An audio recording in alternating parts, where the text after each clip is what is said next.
How do you prepare for a team with a new quarterback? Well, we do our practice. I think that we've always taken the philosophy. Doesn't matter who we're playing, we got to get us right. So there's a lot of things that we need to certainly tighten up on in our own camp. What they end up doing, they end up doing. But at the same time, we have a few things that we need to tighten up. Obviously, we're looking at film on the new quarterback, but there's so many things that we have to tighten up on that it's our own things that we're really worried about. In a case like this, would you go back and watch college film, or is it so not applicable? Again, we're concentrating on us, and obviously we'll look at what he's done at this level. But at the same time, it comes down to how we play, how fundamentally sound we are. Are we making mistakes? Are we communicating well? Those things are the most important to us. With newer faces, the turnover margin for this defense is way up so far this year. Do you see a reason for that? Guys get to the ball. Well, we're really stressed turnovers. It's always been part of our fabric. We certainly emphasize it, talk about it, watch it, work it every single day. So it's something that we certainly emphasize, and we really understand the turnover ratio and margin is very important to winning and losing. So we certainly are in tune to where the ball is. Is there a reason there's 8 of them now. Is there a common thread to those 8? Like I said, we constantly talk about it. We constantly think about it. We work on it.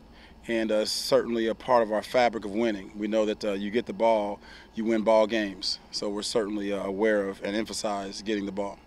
What did you see from Trey Flowers in this past game and as he's just kind of progressed? Trey is doing a fantastic job of the process of learning. He's a really young player. Everything is new to him.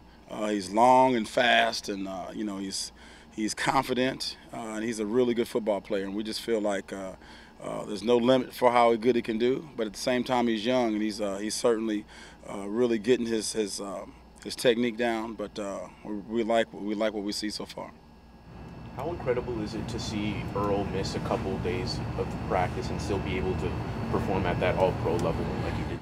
Well, in the history of ball, guys miss practice for different reasons, for injuries or personal reasons or whatever it might be. But Earl has been around ball before. He really understands the mental side of ball. And if your mind isn't right, your body's not going to be right. So your mind kind of really pretty much, kind of controls it all. And when Earl's not practicing, he's certainly taking a lot of mental reps. He's very in tune to the mental side of the game. And once your mind is right, it takes care of what's going on physically. Does he need to practice at this point? Sure, everybody needs to practice. I think that we understand that practice is the fabric of what we do. At the same time, he's a veteran. You got to make sure that you protect your guys. So I think that we have a good plan for him right now. Have you seen Rasheem Green progress? Rasheem is, when you think back to when he first got here and how preseason was, and him coming off and getting off to a fast start. Then once you get to the real football and you see that you have to, put it all together, we certainly like he's exactly what we thought we were getting. Big, long, strong, really smart, has a good knack for the game. He's certainly a guy that is going through the process just like Trey Flowers and all the other rookies, learning on the job, and very happy with what we see so far. What did you see out of the ability to get to the quarterback last week? 5 sacks altogether. Was there anything in particular you were able to accomplish in the rush game? Well, just doing things right. Guys just being very aggressive, really understanding where everybody fits, and I think that the guys really made a conscious decision that we really wanted to be at home, play at a high level, get after the quarterback, get him off the spot. We felt like getting him off the spot was going to make him less accurate than he is when he's on the spot. So we felt like just to move him around and put pressure on him was going to help us, get that victory. So we felt like that was one of our game plans. Sure, it'll matter in probably every game, but in this game as well, how important it will be for you guys to stop the run, so then that way you can see what the quarterback can do. Oh, no question. Stopping the run, you want to make teams one-dimensional. If they run the ball, they don't have to throw the ball. So that's you always start with your run fits and your ability to fit correctly and understand that everybody's connected. So that's something that there's no question going into the game. We always make that one of our top priorities, to make sure we put the ball in the quarterback's hand and make him win the game. Then we can get after the quarterback like we want to. So getting the run stopped is priority number one. I'm sorry, go ahead. No, the follow-up is how important is gap coverage on that, so stopping the run. Extremely. Everybody has a responsibility. Each teammate role is crucial, and we all work as a team to get one play stopped.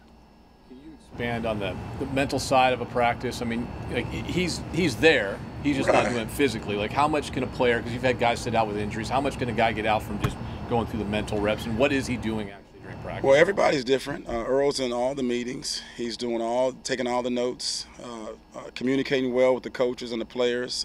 You saw on the sideline, he does a great job. At the same time, he's getting older, and there's certain rest days that come up for certain veterans. But he's talking with the coaches, mentally going through all the plays, talking to the players through the plays. So there's a lot of mental side of ball that a lot of people don't really understand. That the game, when you get to a certain age, becomes a lot more mental than physical. You got to get your mind right to really take care of, all the things that are necessary physically. And Earl understands that, and we all understand that we have to take care of our players when to get to a certain position. And so far, so good. What makes David Johnson so dangerous for them? Big, fast. He's really smooth, has a great vision, a great explosion through the hole. He's a guy that's tough to bring down. He's really powerful. And he's a double threat. He can run the ball. He can run any run, toss, crunch, inside, outside, and he can catch the ball out the backfield.